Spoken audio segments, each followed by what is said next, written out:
This is a Columbian 504 vise I got from my dad. I've already taken some of the parts out, but I thought I should get a before shot before I start to de-rust the whole thing. In order to get this to slide out, I had quite a bit of weld spatter, and I had to do a little bit of filing. But it's not in terrible shape. I don't see any cracks. This is the one without the swivel base that mounts. It's got the number there, 504. This is the bearing. It goes under here on the inside, and this is the retaining clip. There's the electrolysis on the main body. You can see getting some bubble action there.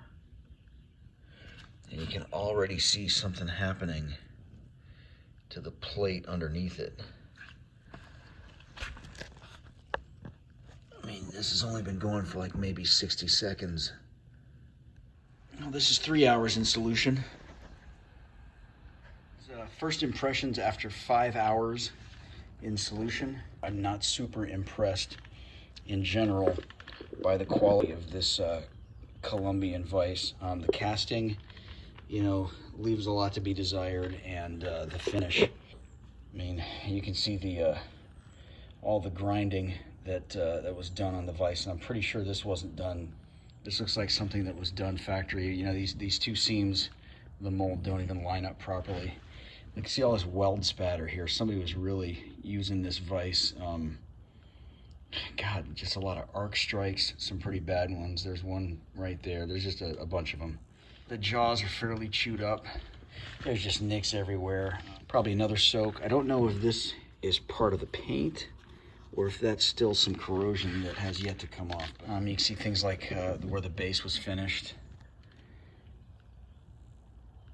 I mean, you can see this is pretty rough.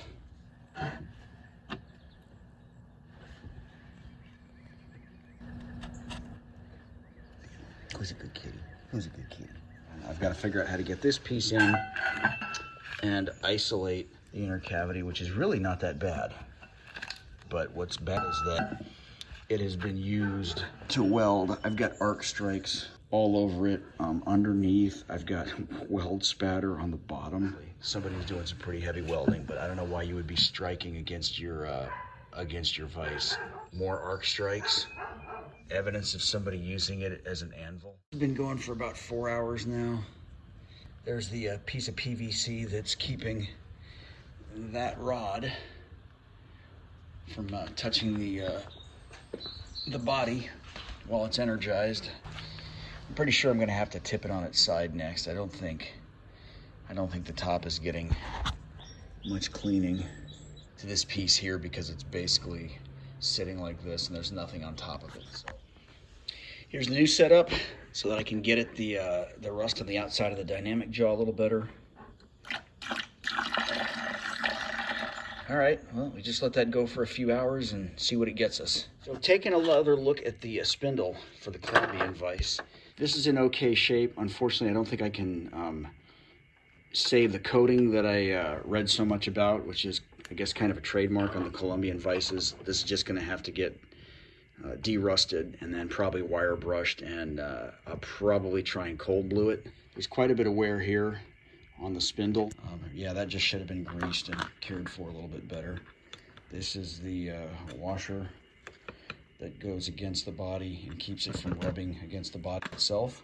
I think it's brass on one side, or bronze. Sorry, yeah, it's probably like bearing bronze on one side. Again, I will probably just try and lightly wire brush this and leave as much material as I can. Okay, now starting to see some good bubbles. It is 2:08, so let this run for a couple hours. The electrolysis is going pretty well. Still not sure if I'm going to try this or just evaporust on the Athol. It's significantly more rusted, and I'd kind of like to see the difference in the processes since you have the whole handle to deal with.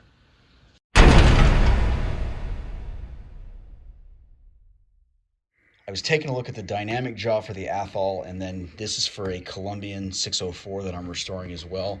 So if you look down in there, you can see that the Columbian, which is much lighter, by the way, it is hollow up until right here, whereas the Athol which is a lot heavier. You can see is solid.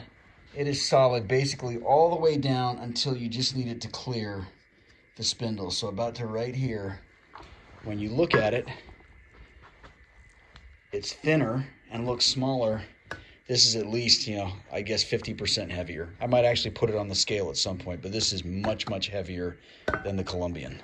I've got to do some grinding on it, which I don't like to do, but you can see this thing was used for a lot of welding. Is temporarily put the nut back on so that I can grind this. You can see that I've done a little bit of filing with what they had welded in there, and I've cleaned up that one jaw just a little bit.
Might see what I can get that off with, or I just might leave it and paint over it. I mean, it's obviously on there pretty well.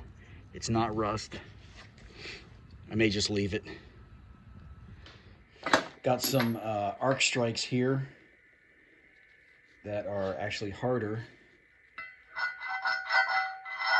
You can hear that scraping, or you can hear that skating across.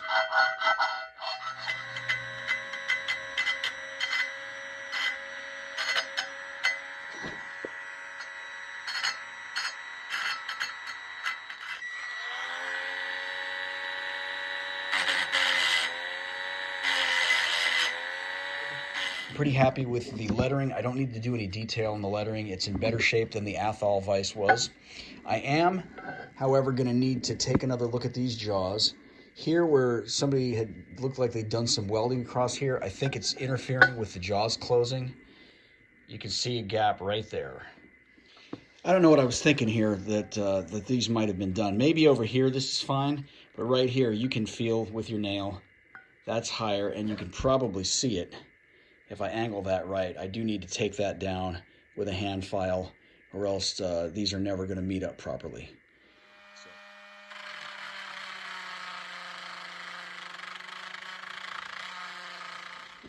Still a tiny bit of a gap there, but it closes a lot better.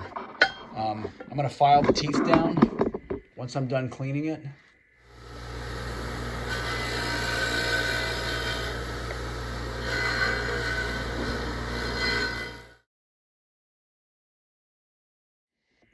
You can see that I've gotten to about here. This should be easy. I'm just following the grooves that are still in there, but here it's going to get a little more difficult because I don't have those cross grooves. Don't really exist anymore, so I'm going to have to figure something out. And I'm just cleaning those up and deepening those. These may be some kind of a hardened jaw, but it's not hardened like we're used to, like on my Fireball tool jaw, which is it's a modern vise with real hardened steel jaws where the file doesn't even bite. This bites really with no problem.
least I've recut the grooves in them. Only broke both of the files. There's a tiny bit of a gap there. It's contacting over in here somewhere, so I've got to figure that out. And I decided I am going to even these up.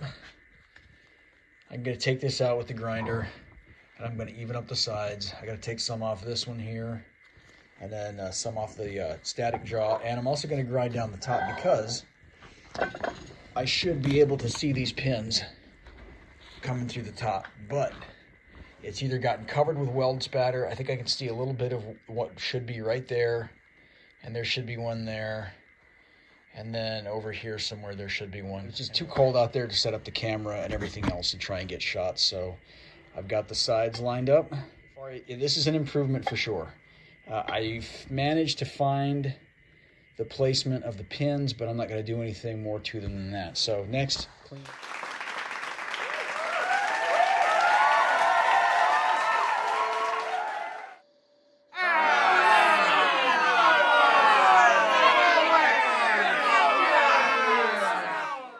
Well, that kind of went like shit. All right, let's try that again since that was a fucking disaster.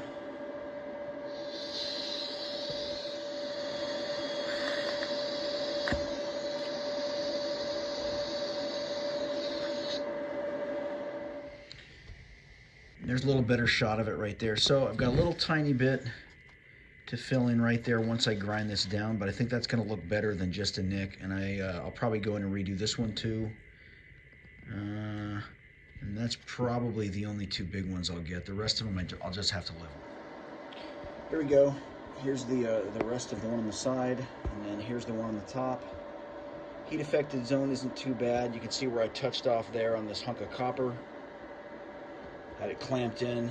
Here's another project, which is an adjustable armrest, so I can get in there. And here's how I had it clamped up on a piece of scrap aluminum.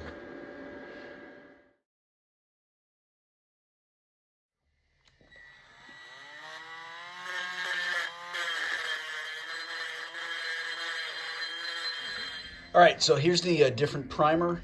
And like Blondie Hacks said, she was not wrong. This is very noxious. I've got the door and the windows open here in the shop, even though it's not a great day in the middle of November. Actually, it's late November. Tomorrow's Thanksgiving, so. But having said that, I've got the windows open, I've got the doors open, and it really reeks.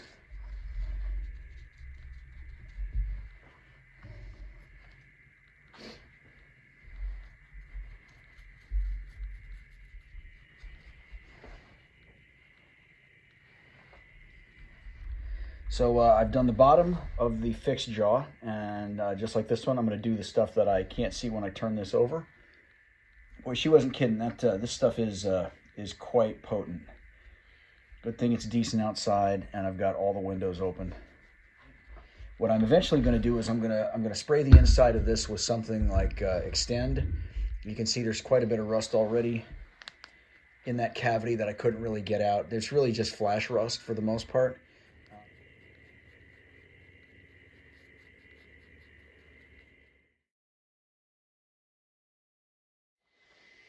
All right, here's the first coat of the Pour 15. I plan on doing 2 coats. This is Austin Healy green, only because I didn't like any of the other colors that were available. I was going to go with, I think, MG maroon, and then they sold out of it. So Austin Healy green it is, and it's not an obnoxious green, so I'm happy about that. And I'm not using any special brush or anything. I'm just using the cheapest brush that seemed like it was a good enough quality to do a decent job. One thing I will say about this, it says you can use it unthinned with a brush. It dries really fast. All right, here it is after 3 coats of the Pour 15 engine enamel in Austin Healy green. I gotta say, I don't love this color, but I also don't hate it. All in all, it looks really good. I'm pretty happy with the way everything's turned out. It dries to a not a sticky finish at all. It's just nice, solid enamel. The dynamic jaw is in really good shape. I'm super happy with the way it turned out. Got 3 coats on this. And you see how hollow that casting is too, as compared to the Athol. Focus. There we go. You know, that's hollow all the way up into the jaws. The ridge is off, and I noticed that there was a pretty good ridge around the mating surface for the spindle. So it's very light pressure, very fine file, and I'm just going to keep doing this until I think it's, you know, pretty smooth.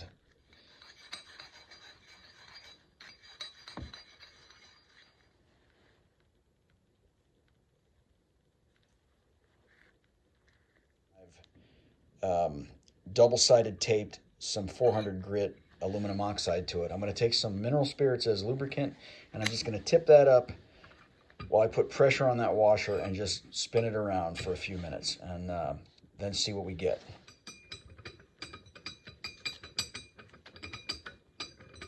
And I can't stress enough how important that lubricant is, or else what will happen is your sandpaper will gum up. Here's what it looks like with painting the inside. Here's the inside of the dynamic jaw. Kind of the same thing. So at this point, all the paint's dry. I have painted the inside.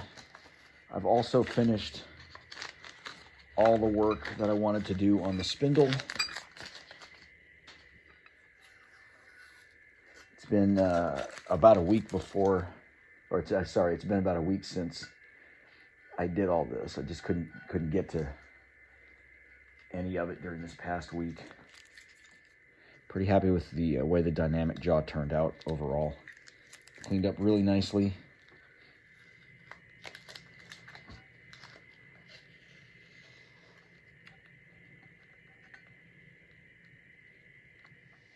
And there that is. I'll leave the jaws covered for just a bit. Hopefully today I can get to cold bluing them. Now the same thing with the fixed jaw. I'm going to very carefully remove the paint that was covering the painted surfaces.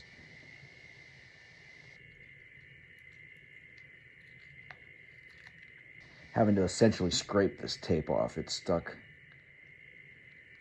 I mean, there's a lot of paint in there, so being very careful not to pull any paint off the front. I should have taped that. And there it is, all the tape out of the sliding surfaces, and that's what it's going to be like closed. Maybe a little tighter. Got the tape in here that's keeping that, so that should line right up very nicely.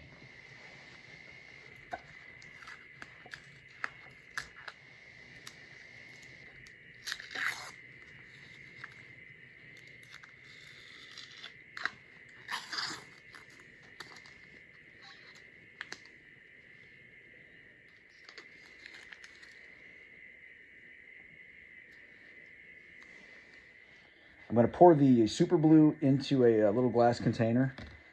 I don't know how much I'm going to need. Probably a little more than that. Hopefully my applicator here doesn't soak it all up. I've got this taped on the top because I really don't need any of the blue on the contact area, and I don't want to get any water on it when I go to rinse this off.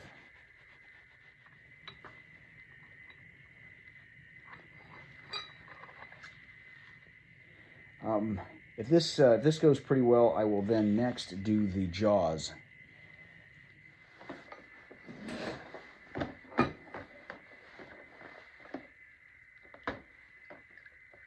That's completely dried now, and now I'm just going to go ahead and soak this in some motor oil.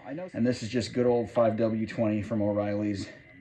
This is another old oil container, and I've sacrificed it. It would have just gone in the trash anyway, but I've cut off the top in order to soak this, and I'll soak that for 24 hours. And so, wow, that's pretty neat. Now the mistake I made was that I painted these first, and so I had to be really careful because the acetone will dissolve this oil-based enamel.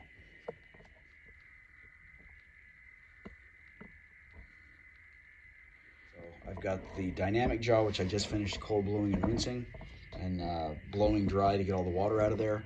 as well as the spindle and the handle.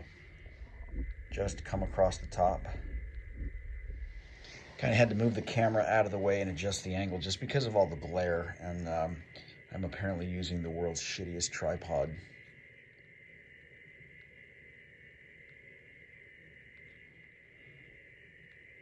There's too much on that. I could see that already. That would just kind of run down the sides of the A.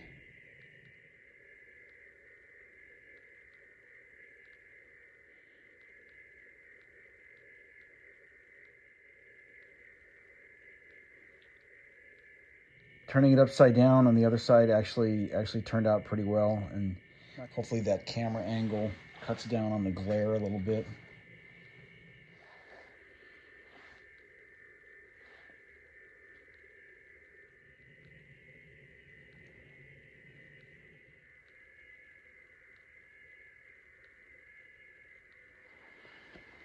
The lettering, I can see there's another O that's running a little bit right there. And then I'll tip this thing upside down so I don't have the gravity assist in helping the paint run.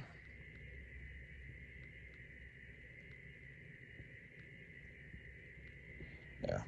That's not perfect, but you'll never notice that.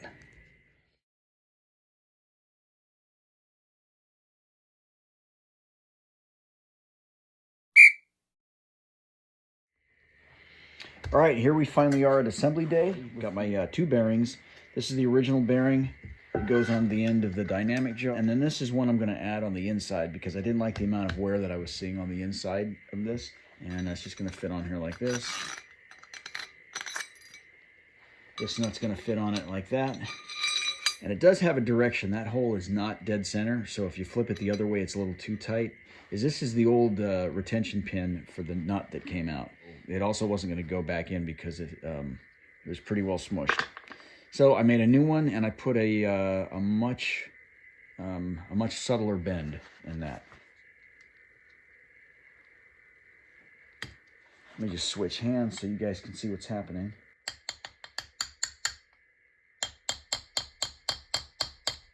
And that's got a little wiggle to it.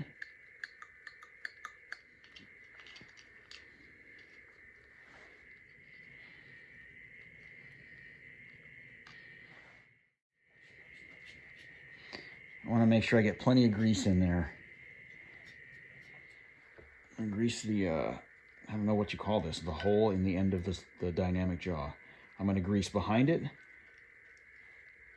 where the bearing is going to sit, to keep any corrosion down. This had a fair amount of rust behind it when I pulled it out, so. It is a bearing bronze, but that doesn't mean that it doesn't use any lubrication. I don't think this is an oil. I don't think this is oil light. Now, unlike the Athol, which you may have seen me just finish, this has space here so that I can slip the bearing. And then I'm just gonna stand it up and everything's gonna fall. If I was smart, I would have made a mark out here to show me exactly where that is, but I can feel it. It's tightening and it should go all the way in. And I'm just gonna grease that, both sides of that. And again, like you saw from the beginning, no one was taking good care of this vise. They were striking arcs on it. They were pretty much doing everything that you shouldn't do to a tool if you don't want it to last. I've already greased the interior here. Just gonna throw some grease. I don't know what this part is here, the ledge. I'm gonna grease the ledge. A really enjoyable project. I appreciate everybody watching. I would definitely pick up another Columbian. I see 604s every once in a while. I think the next one I would want would be one that has the swivel base.